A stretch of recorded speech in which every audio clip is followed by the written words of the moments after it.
Você está viajando através de outra dimensão. Uma dimensão não só de imagens e sons, mas também da mente. Uma jornada a uma maravilhosa terra, cujas fronteiras são as da fantasia.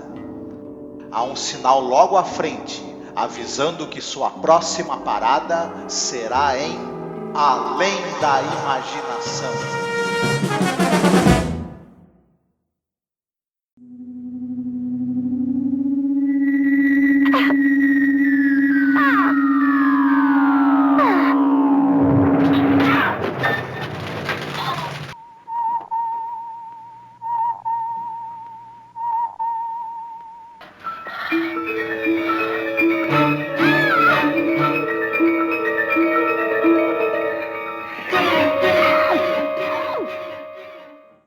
Olá, ouvinte! Seja bem-vindo aqui a mais um podcast sobre a série clássica Além da Imaginação. Eu sou a Angélica. E eu sou o Marcos. E hoje nós iremos falar sobre o episódio número 51, episódio número 15, né, da segunda temporada, The Invaders, né, Os Invasores. Cara, esse episódio é um episódio excepcional, né, Marcos? A gente gostou muito, já entregando logo no começo. E é importante a gente falar para você, ouvinte, que não sei como é que você lida com essa questão de assistir o episódio, se você baixa antes, assiste, depois escuta o podcast. Mas esse aqui em particular, eu acho que seria interessante você assistir primeiro, né, Marcos? Exatamente. Esse episódio, ele, além de ser muito interessante, vale muito a pena que você assista, ele tem um baita de um plot twist num determinado momento, e a gente vai ter que falar desse plot twist durante o programa. E parte da graça desse episódio, ele tem muitas qualidades, mas parte da graça dele tá justamente nessa virada que tem, inesperada. E se você ficar sabendo disso antes de ver o episódio, pode, né, tirar uma parte do prazer aí de você assisti-lo. Sim, exatamente. Então a gente vai subir a musiquinha e daqui para frente a gente vai falar sobre o episódio e vai falar também, claro, como a gente sempre faz, do desfecho mais para frente. Tá bom?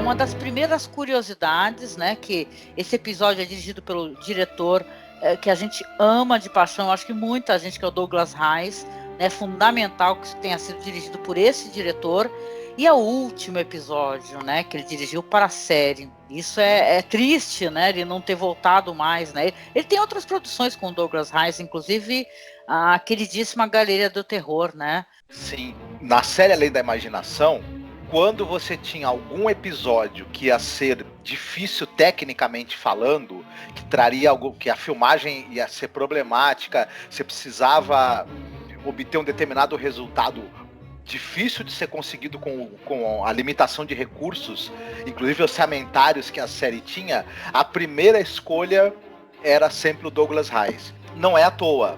O cara era muito experiente, muito capaz, o cara começou jovenzinho como desenhista na Disney, era roteirista, escrevia novelas policiais, dirigia, enfim, para você ter uma ideia da competência do fulano, das dezenas e dezenas de séries que ele dirigiu 21 pilotos de séries, todos esses 21 pilotos foram aprovados e as séries foram feitas. O cara não dava ponto sem nó. Os episódios do Além da Imaginação que ele dirigiu, quase todos estão entre o top das listas dos melhores, são lembrados. Além de tudo, o cara, depois também, a gente pode até falar mais pra frente disso, ele se envolveu com a série Thriller, que era apresentada pelo Boris Karloff. Ele sugeriu que a série mudasse a temática dela, de voltada pro suspense, onde achavam ela muito parecida, quase uma cópia da série do Hitchcock que apresentava. Ele sugeriu que desse uma guinada pro terror. A série acabou sendo bem sucedida.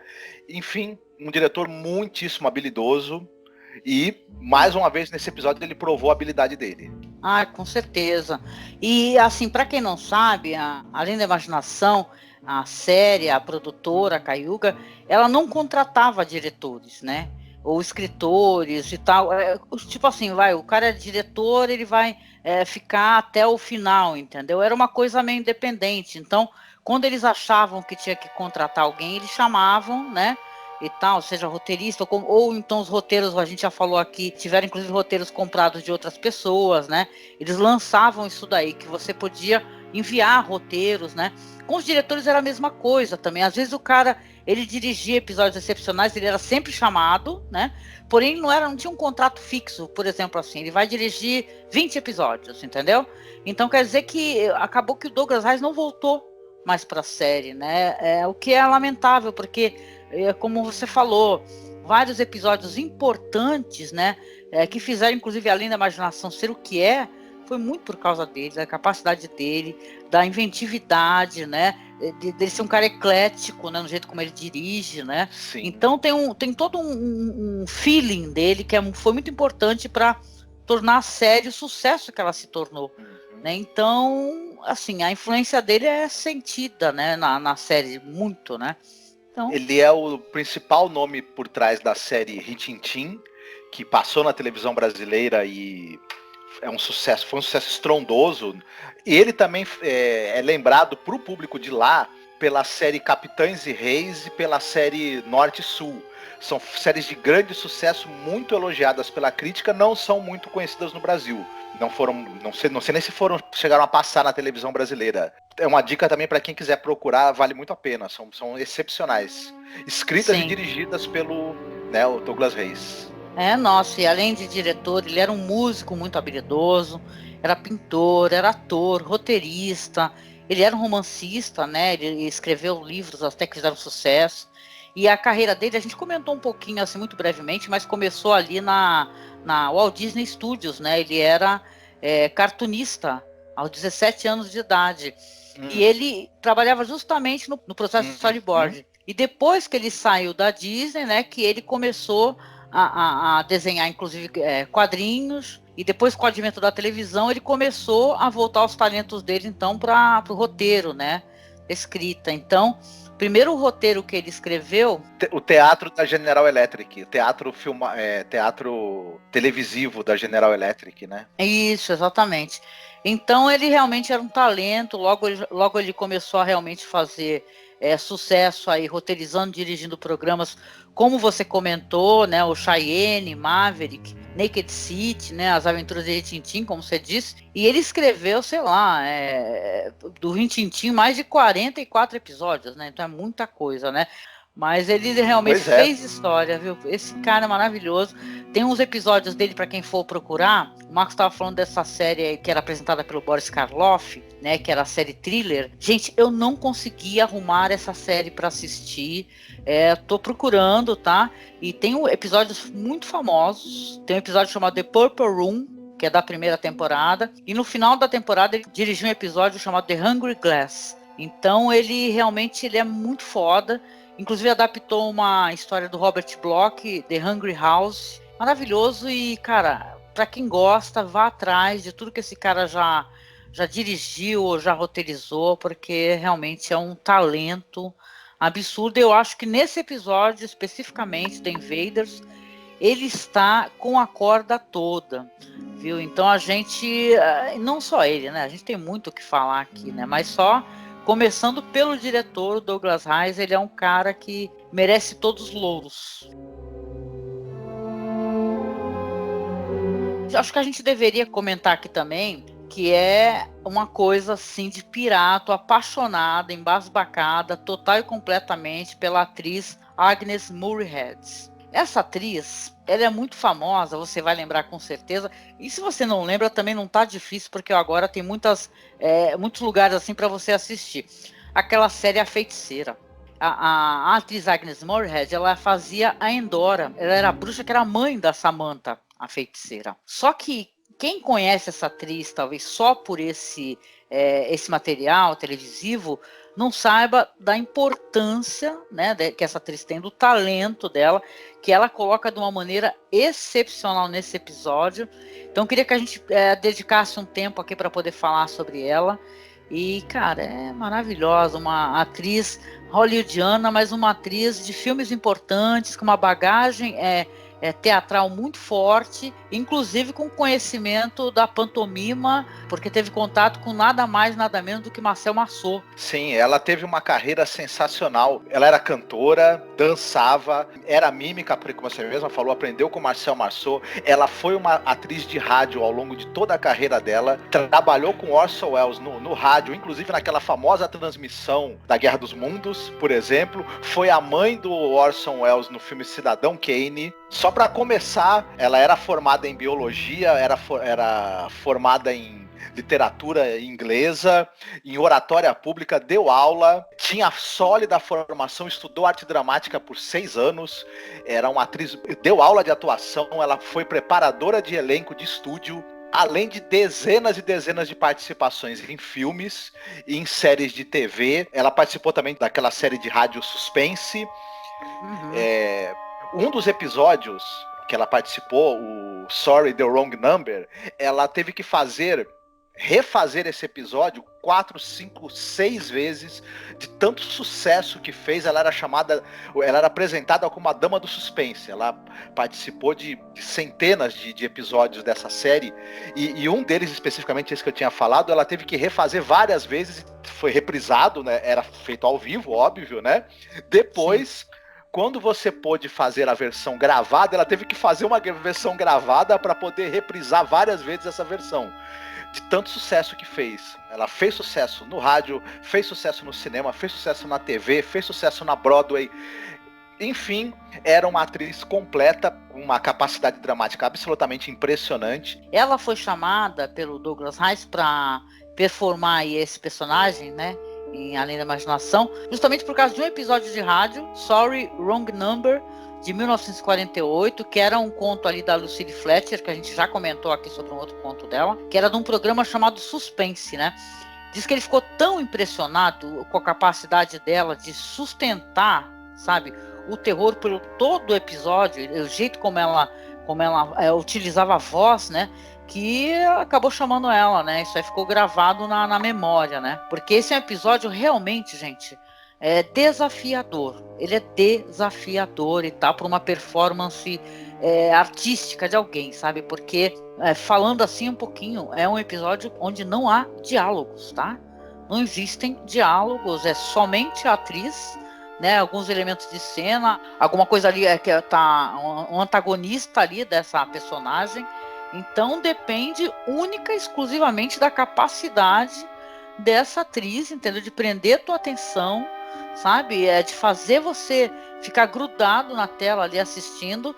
E tem uma coisa também, né, Marcos, que esse episódio a gente pode comentar aqui, que ele é gravado ali em tempo real, né? Então tudo que você tem na cena, desde o começo, desde o primeiro momento quando ela aparece, cozinhando na casa dela, até o primeiro barulho, o primeiro sinal de que ela está escutando alguém, é tudo em tempo real até acabar, né? Isso é maravilhoso, né? Isso é incrível. É impressionante realmente o trabalho dela. Ela, desde os primeiros momentos em que ela começa a atuar, ela captura o olhar da gente.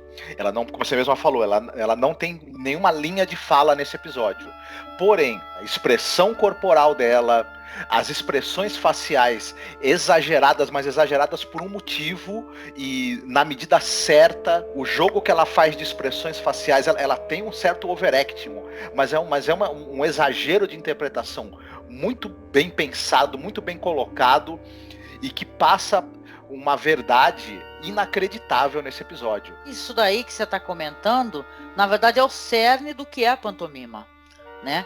Porque quando você não tem a fala, você vai ter o gesto e vai ter o teu rosto, que tem que ser várias máscaras de atuação, né? Que é o que ela faz exatamente muitíssimo bem. Não acho nem que seja um overacting. Eu acho que é necessário para que ela possa passar todo o receio, toda a admiração, um certo grau de loucura a certo momento. E, cara, assim, essa atriz, né, ela simplesmente é uma entrega tão forte que ela tem nesse episódio, nessa atuação, que é uma entrega até no sentido de não se importar com o ridículo do que apareça. Tem um momento que ela baba, Entendeu? Então isso é inacreditável. Você fala, pessoal, lembra quando a gente estava assistindo muitos anos atrás, né? O Gladiador, quando lançou o Gladiador no cinema e todo mundo falou da performance do Russell Crowe, né? Quando ele vê lá aquelas cenas terríveis, né? Do que aconteceu à família dele, que ele baba, né? Nossa, que entrega desse ator. Olha essa cena. Cara, o Russell Crowe não tá bom de limpar nem a poeirinha do sapato da Agnes Moorehead nesse episódio, que é inacreditável que essa mulher faz, entendeu? Nesses minutos aí que você vai começar a assistir, você não vai conseguir desgrudar os seus olhos da tela, sabe? É maravilhoso. E, cara, tem que falar também uma coisa legal, importantíssimo comentar sobre isso, que esse é um roteiro do queridíssimo, e é tudo, né? É uma confluência de estrelas, assim, para ser um episódio fodíssimo, né?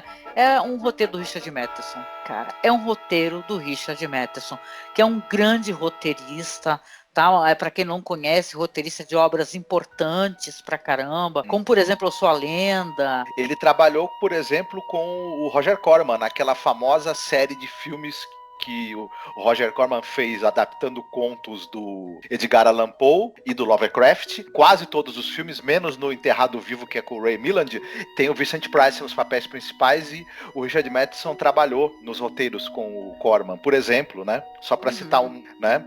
Escreveu o livro que inspirou o filme Hell House, escreveu o livro que inspirou o filme O Incrível Homem que Encolheu, escreveu Eu Sou a Lenda, enfim, velho conhecido aí da cultura pop, o Richard Matheson, né? Sim, não, é velho conhecido. Tem vários roteiros dele na série Além da Imaginação, né? Então, cara, inclusive tem um episódio muito interessante, que eu não quero falar por enquanto de spoilers, né? Do final, né? Mas essa espécie de reversão, né? Do que você acha que é uma coisa e é outra, né? Isso também tem naquele famoso Third from the Sun, né? Então, realmente é um talento. Importante comentar também que o Richard Matheson tem uma história muito famosa chamada Prey, né, que é exatamente o roteiro muito parecido com o que acontece aqui em Além da Imaginação. Prey, no caso, seria uma mulher jovem que ela vai comprar ali uma boneca, né, que é uma boneca de fetiche, né, e tal, para o namorado, e vai ter ali, né, todos os desdobramentos muito parecidos aqui com o que acontece em The Invaders. Queria comentar também que se você assiste, ou se você já assistiu e conhece aquela minissérie Pesadelos e Paisagens Noturnas, que é baseado também no livro de Stephen King, o Nightmares and Escapes, tem um episódio chamado Battleground, que é justamente o episódio de um cara que é um assassino, né, um assassino profissional, que ele mata ali um cara que é dono de uma fábrica de bonecos, né, e ele acaba também sendo perseguido por bonecos. Então aqui já estou até inclusive entregando mais ou menos. Mas assim, é bem legal, para mim, uma grande referência. E também você estava falando dessa série apresentada pelo Karloff, Stephen King fala que essa é uma das melhores séries da TV de todos os tempos. Ele ama também. Só comentando aqui, colocando o Stephen Ray no meio, né, porque a gente adora. Uma outra curiosidade sobre esse episódio especificamente é que é o seguinte: o Selling, ele escrevia a maior parte dos episódios da série, mais de 80% dos episódios são escritos por ele, e mesmo quando outra pessoa escrevia os episódios, o caso específico inclusive do Richard Matheson, ele não escrevia a narração de início e de final. Ele deixava para o Serling escrever. Mas o Serling falou, na época, para o pessoal que escrevia roteiros para a série, falava: olha, gente, eu não faço questão de escrever a narração do final e do começo. Podem escrever que eu faço a narração. Eu confio no taco de vocês. E nesse episódio é o primeiro em que o Matheson, ele escreve a narração para o Serling falar, e é excepcional, inclusive. Uma das melhores da série, né? Sim, nossa, muito, muito legal, né? Serling aparece, né, como tem aparecido em vários episódios, né, fazendo a narração.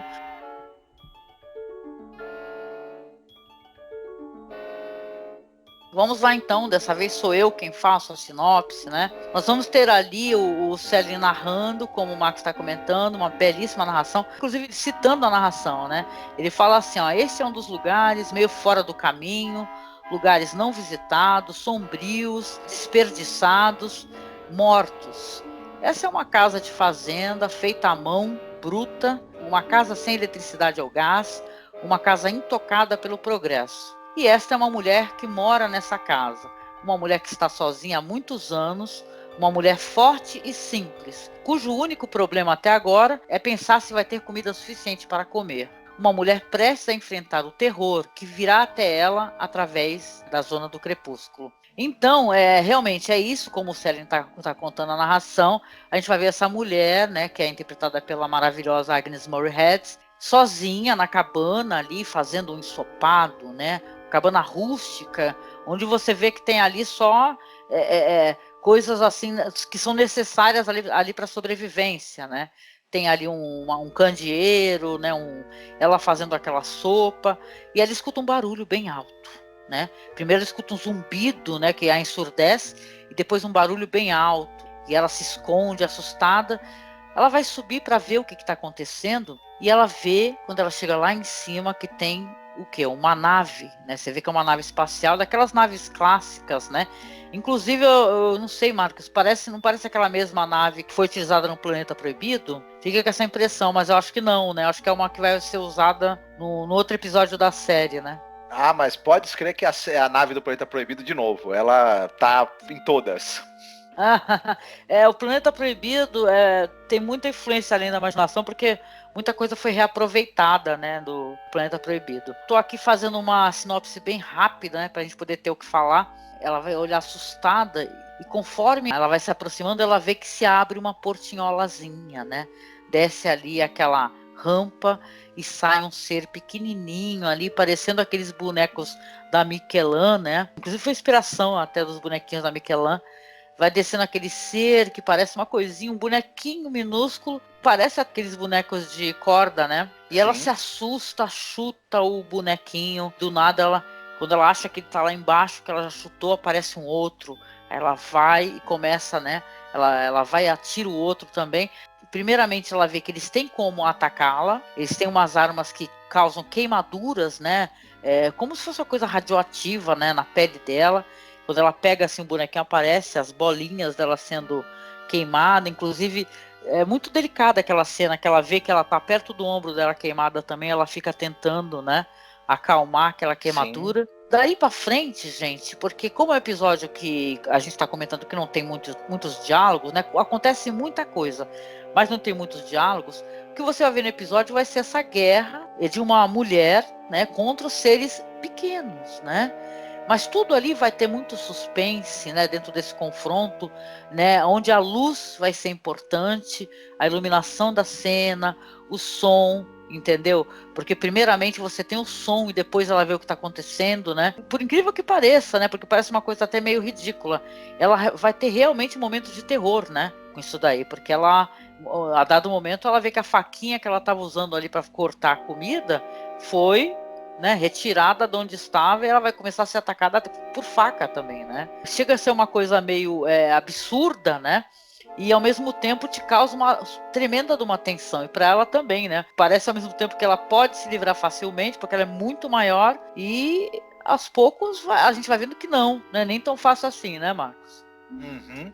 É impressionante, porque esses seres alienígenas com quem ela vai lutar, eles são uns bonequinhos, e eles eram manipulados pelos próprios membros da equipe. O pessoal usava uma roupa preta e manipulava os bonecos usando os dedos das mãos.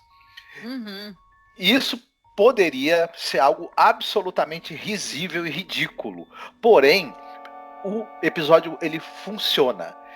A atuação da Agnes Moorehead, o desespero dela na luta para preservar a própria vida, o uso da trilha sonora do Jerry Goldsmith muito precisa para ajudar a criar o clima das cenas, o uso da iluminação também muito preciso para ajudar a dar a textura da cena ali, de você perceber o que está acontecendo, a movimentação do personagem, a direção muito segura do Douglas Reis, que mantém um ritmo, uma cadência muito correta e faz com que a tensão aumente sempre. Tudo isso faz com que esse episódio funcione perfeitamente bem. A gente vai se identificando com a luta dela para sobreviver, a gente vai se comovendo com o desespero dela. Chega uma hora que a gente tem a impressão que ela tá já sem forças, ela tá exausta, ela tá simplesmente continua lutando movida apenas pela adrenalina. É uma coisa muito Sim. interessante. E além de ter uma grande surpresa aí em um determinado momento do episódio, uma grande surpresa aí perto do final. Então é incrível isso mesmo. Vale muito a Sim. pena. Ela vai se desmontando, né? Ela começa assim, você vê que ela tem uma aparência de uma mulher abatida, né? Rústica, realmente. E conforme ela vai lutando, e cada vez que ela acha que se livrou de um, aparece o outro. E veja bem, ela só tem ali o que? Ela tem um pedaço de madeira, depois ela consegue arrumar um machado. E a cada momento ela está mais descabelada. Como eu falei, tem um momento que ela começa a babar, porque ela já está pura adrenalina, ela está lutando pela vida dela. E tem uma cena uma de luta que ela destrói brutalmente, né? Um desses invasores, pequenos invasores, né? E tudo com a trilha, muito bem que você comentou aí do Jerry Goldsmith, que dá uma tensão insana, né, pro negócio. Ela pega aquele tecido, enrola o pequeno ser e bate com ele com força, assim, quebra. Depois pega ele, coloca numa caixa e joga no fogo. E os barulhos que você escuta é assim, é ela respirando e tal, no máximo ela gemendo. Né? Então é uma atuação que, claro, a gente não comentou, vai ter esse plot twist inacreditável no final que você não consegue prever. É isso que é legal, porque eu brinco com o Marcos que eu sou a chata do plot twist, né? Eu gosto muito de ser surpreendido, mas quem não gosta, né? Assim, mas você ter uma história dessa onde você não recebeu nenhum spoiler, isso que é uma delícia, nunca recebi nenhum spoiler dessa história e assistir embasbacada, né? Porque, cara, você vai ter toda essa luta, né? No final, você vê que ela tá conseguindo, apesar de tudo, né? E você vê que ela já tá cansada, que ela não aguenta. Tem uns barulhos, Marcos, que eu até comentei que parece uma comunicação entre eles. Parece uma espécie de código Morse, né? Eu até lembro que eu falei assim, nossa, o que é isso? O som é muito importante nesse episódio, né? O jeito como o som é tratado, né? Que é uma coisa que é irritante, né, no episódio, os barulhos que eles fazem. E depois dessa luta, dessa violenta luta, onde ela conseguiu, a duras penas, ela tem ali a perna dela cortada em um momento, né? Tem uma hora que parece, inclusive, o filme do o Iluminado, né? Que ela olha por um buraco, assim, ela vai ver o que é. Aí o serzinho vai, enfia a faca no buraco, corta a mão dela, e ela fica arrasada ali, segurando a mão. Então, a cada ferimento, né? Que essa mulher vai recebendo e ela vai lutando bravamente assim pela vida dela, você torce muito, né? Você fala, puta que pariu, a mulher está sendo atacada por esses seres, né, na casa dela, depois de toda essa luta, né? O que acontece? Ela resolve ir lá em cima e ela resolve destruir a nave, né? Ela pega o machado, ela destrói a nave com as últimas forças dela, você vê que ela não está aguentando mais bater.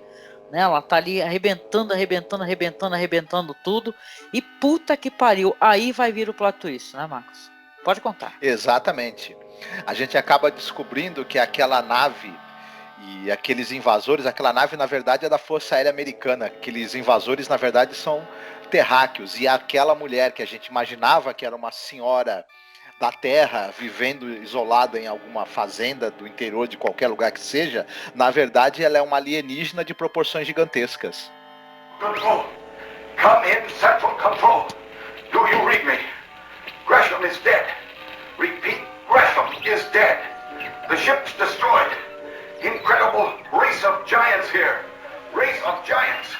No Central Control. No counterattack. Repeat, no counterattack.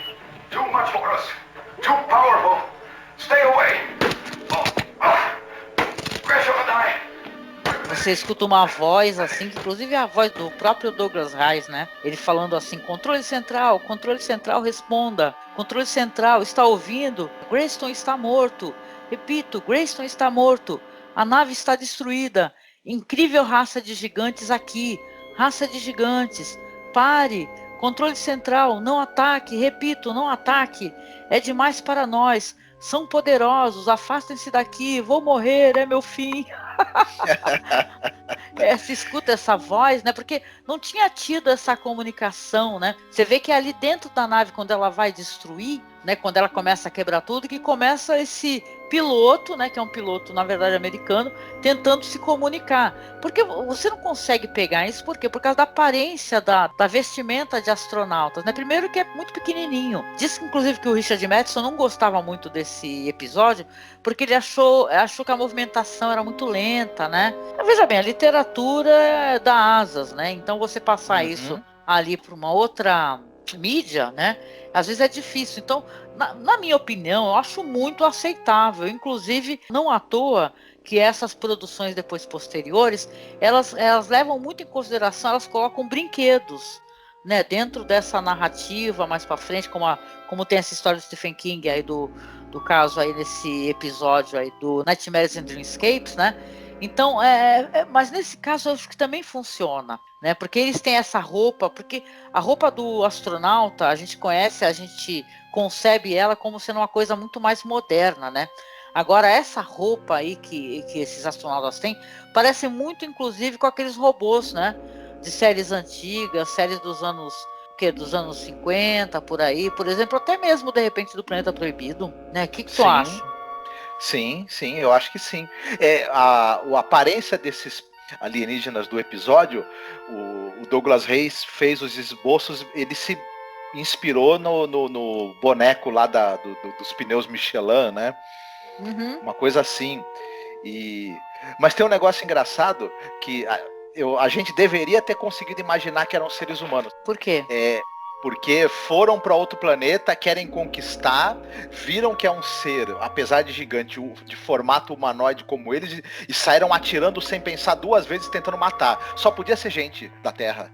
Não podia ser de outro lugar. O primeiro ataque veio dela, né? Mas é por quê? Porque ela se assustou, porque ela tá sozinha ali naquela região, né, onde não tem nada, só tem a casa dela. Você é levado a acreditar, né, mesmo a série não colocando muitos elementos, que é ali uma casa ali num Velho Oeste, sei lá, até por causa da roupa dela, que é uma roupa antiga, né? Você não consegue conceber que é, na verdade, um outro planeta e ela é uma alienígena gigante, né? Agora, é engraçado que as pessoas falam que esse episódio, que ele não tem muita crítica social, e eu achei legal que você realmente já apontou o que o episódio tem de crítica, sim. A gente assistiu Eled, que é um dos episódios que eu mais gosto da série também, aquele que tem os tablôs, né, as imagens paradas, acho muito lindo também de se assistir. E você percebe que o homem já está ali explorando um outro planeta, numa outra condição. Por quê? Porque o planeta Terra já está totalmente, né, totalmente destruído, né? Então, se tem os exploradores espaciais ali, eles estão, na verdade, procurando planetas que eles possam, né, como o homem, como você bem colocou, o homem é um ser que quer destruir tudo, né? Ele quer, feito, sei lá, aquelas pragas, né? Detonar tudo, né? Até chupar tudo da natureza e depois jogar fora. Então, o caso o Elliot tem essa crítica maravilhosa. Eu lembro que quando a gente assistiu o Third from the Sun, que é um tremendo plot twist para quem também não assistiu, quando você descobre que, na verdade, a família, ela não é uma família da Terra querendo fugir para o espaço, para um outro planeta, não. É um pessoal de um outro planeta que vai ter uma guerra nuclear que quer fugir para a Terra. Então, esse terceiro a partir do Sol, na verdade, é a Terra, né? Então, eu acho que esse episódio maravilhoso, excepcional, que é Os Invasores, ele também tem essa crítica. É uma crítica óbvia. Quando você vê ali na nave Força Aérea Americana, tem então a narração do Serling finalizando, né, explicando, né, os seres minúsculos de um minúsculo lugar chamado Terra. Os invasores que descobriram que um bilhete para as estrelas teria um preço final. Episódio excepcional, né, Marcos? Muito bom, muito bom. E detalhe, quando eles saiam na rádio, né, porque como é que você vai fazer um episódio na rádio sem diálogos, né? Foi alterado ali, em vez de ser para uma velha senhora, é um casal de idosos, né, que ficou então na rádio. Então, cara, é um episódio incrível, é 10 de 10, né? Sim, eu tenho uma outra curiosidade sobre o episódio que um pouco tardia, e é uma curiosidade não muito alegre, inclusive. A Agnes Moorehead, ela morreu em 1974 devido ao câncer. Ela participou em 56 do filme Sangue de Bárbaros, que era um filme que era a vida do Temujin Gengis Khan, que era vivido pelo John Wayne. Aliás, inclusive, é um filme que não é nada bom, começa por aí, é um filme que tem um pé no trash, inclusive. Caramba. o elenco é só gente branca fazendo papel de chineses, é um negócio, né, que ele tem um humor involuntário terrível, esse filme, para quem assiste hoje, por vários motivos. E coincidentemente, três atores que trabalharam, por exemplo, em Além da Imaginação, o John Hoyt do episódio The Latest of the Hour, o Thomas Gomes do episódio Poeira, Dust, que nós comentamos, né? Uhum. E a Agnes Moorehead participaram do filme, e os três morreram de câncer por conta da exposição à radiação, porque o filme do Sangue de Bárbaros foi filmado no deserto de Utah, perto de onde tinham havido testes nucleares, testes atômicos, aliás. E então é a última nota, talvez, que eu teria de curiosidade, que é uma curiosidade não muito triste, na verdade, né? Pois é, né? Quando você pensa nas vidas que foram perdidas por causa desses testes nucleares, né, e tal, né? Sinceramente, 88 pessoas, entre elenco e equipe, morreram 88 pessoas que participaram do filme. Putz, meu, caramba, né? Veja bem, né? Que trágico. Mas eu quero pensar e quero lembrar da Agnes Moorehead, desses papéis incríveis que ela participou aí, por exemplo, trabalho com Orson Welles, né, no Cidadão Kane, ou até mesmo ela tem um filme com a Bette Davis, né, chamado Com a Maldade na Alma, né, que é um filme do Robert Aldrich, né, que é um cara muito questionável, né.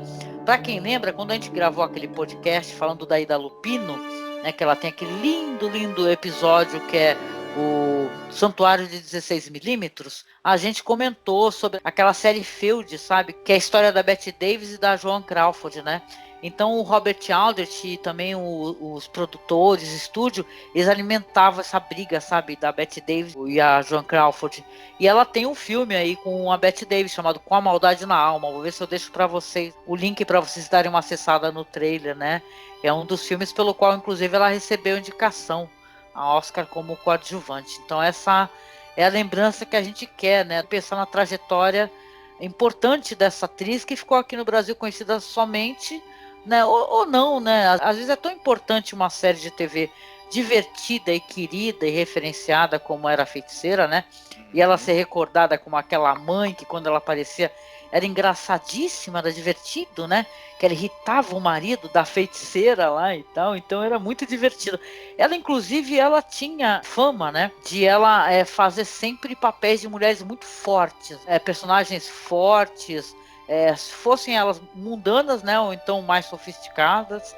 E realmente, né, ela merece Sim. todo o nosso carinho, nosso afeto. E esse é um dos melhores episódios que eu assisti de Além da Imaginação. Oh, yes. Então, tem muitos e muitos filmes clássicos de invasão alienígena. Então, Invasores de Corpos, por exemplo, que eu gosto muito.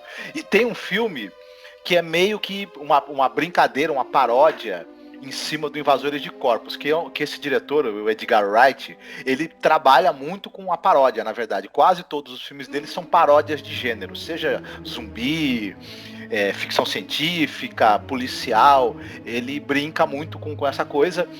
E ele tem um filme, ele tem uma trilogia de filmes chamada Trilogia Corneto. Um desses filmes justamente é o Heróis da Ressaca, na qual... Bom. Né, você tem aí um grupo de amigos que vai até um pub encher a cara, como eles gostam muito de fazer, inclusive, e na saída eles vão encher a cara num pub chamado Bar do Fim do Mundo, inclusive, né? E ao saírem de lá, depois de uma belíssima bebedeira, descobrem que o mundo está sofrendo uma invasão alienígena de seres que tomam o lugar das pessoas, e eles vão precisar se defender e tentar de alguma maneira derrotar esses aliens terríveis. O filme tem as características que quem conhece o Edgar Wright já deve imaginar, que é uma fantástica edição, um humor nonsense inglês da melhor qualidade. Então, claro, obviamente tem que ter o Simon Pegg e o Nick Frost, senão não seria um filme né?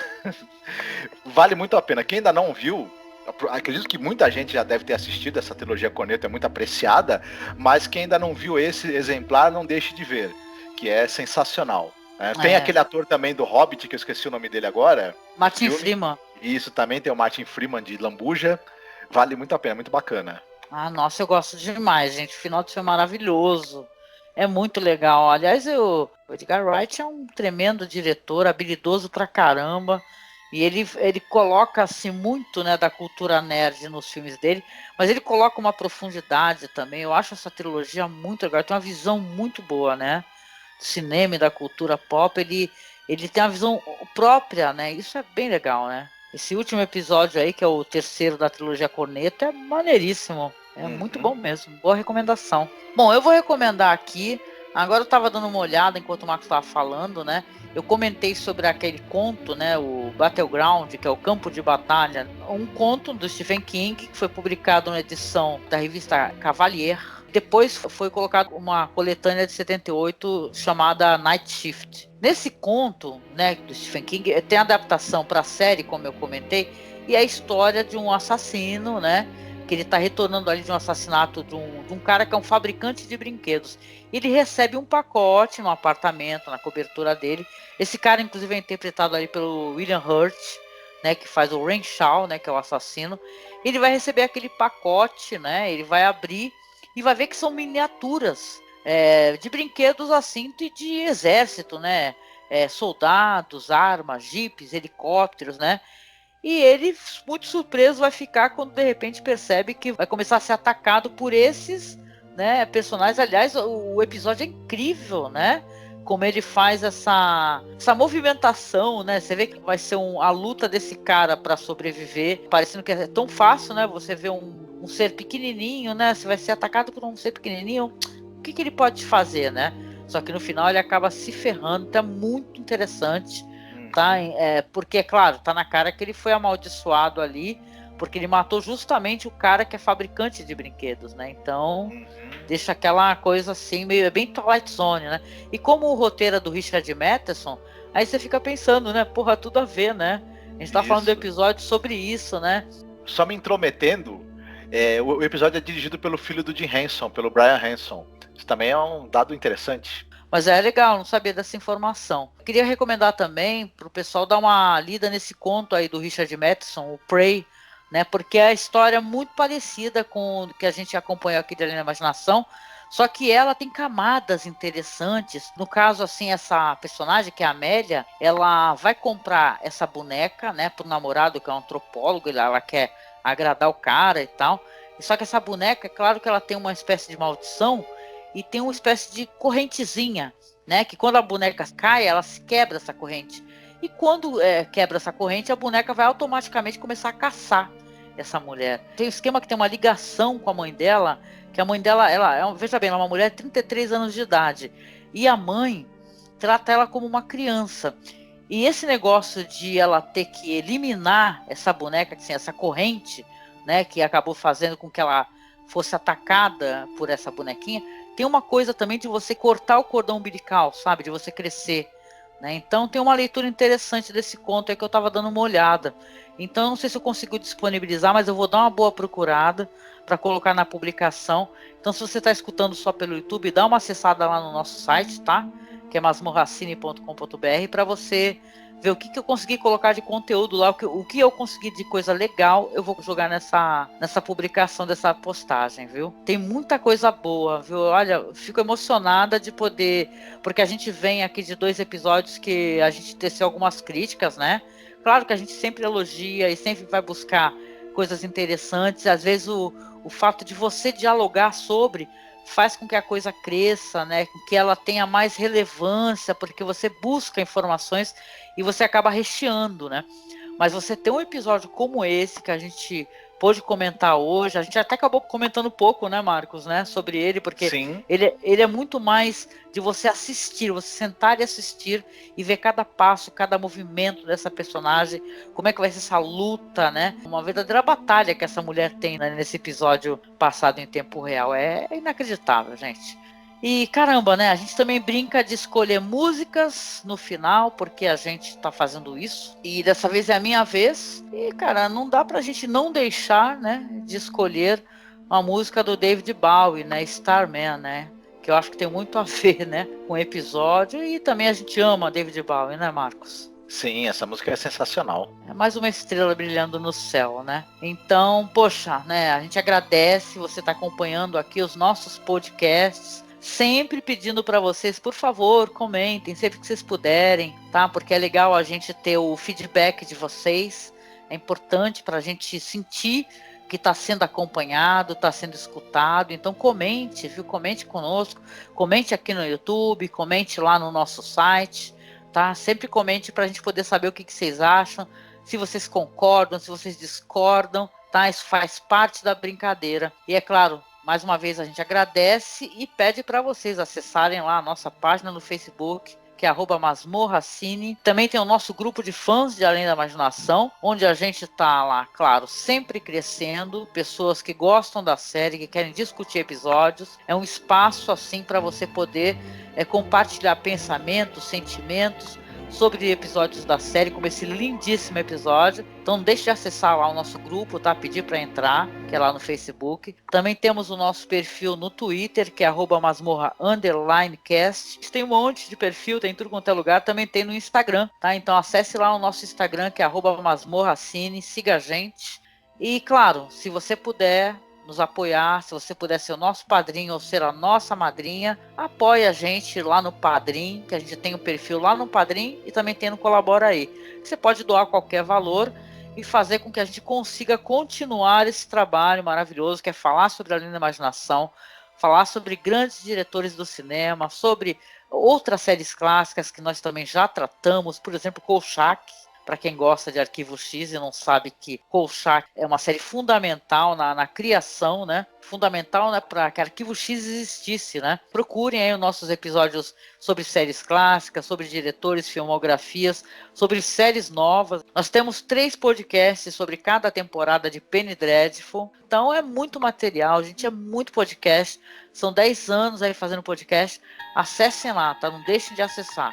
É masmorracine.com.br. E rapidinho, porque me perguntaram no YouTube, as pessoas já me perguntaram assim, para quem está escutando o podcast só aqui no YouTube, como é que faz para conhecer os outros podcasts da gente, porque a gente comenta sobre eles. É assim, os nossos podcasts, eles existem principalmente em áudio, tá? Por quê? Porque o YouTube ele é muito restritivo, ele não permite que a gente, por exemplo, pegue um podcast da gente, crie um vídeo ali, renderize um vídeo, coloque no YouTube, porque o YouTube ele derruba por questão de direitos autorais. É muito mais fácil para quem quiser conhecer o nosso conteúdo, você assinar o nosso feed, tá? Se você tiver no seu celular um aplicativo, por exemplo, como Podcast Addict, Podcast Republic, Castbox, ou por exemplo, tá, até o Spotify, porque nossos podcasts saem no Spotify, você consegue acessar todos os mais de 200 podcasts que a gente tem. Então, dê uma acessada lá no nosso site, instala o Podcast Addict e procura a gente. Masmorracine, que você vai ver todos os episódios disponíveis para vocês poderem escutar. A temporada completa, a temporada passada que nós fizemos, né? A primeira temporada completa e a série nova, também do Jordan Peele. Então, né, finalizando aqui, é isso, gente. A gente agradece pra caramba essa companhia de vocês, essa força, tá? Fiquem aí com uma música maravilhosa do David Bowie, que é Starman. Um beijo e até o próximo podcast. Fiquem bem, se cuidem.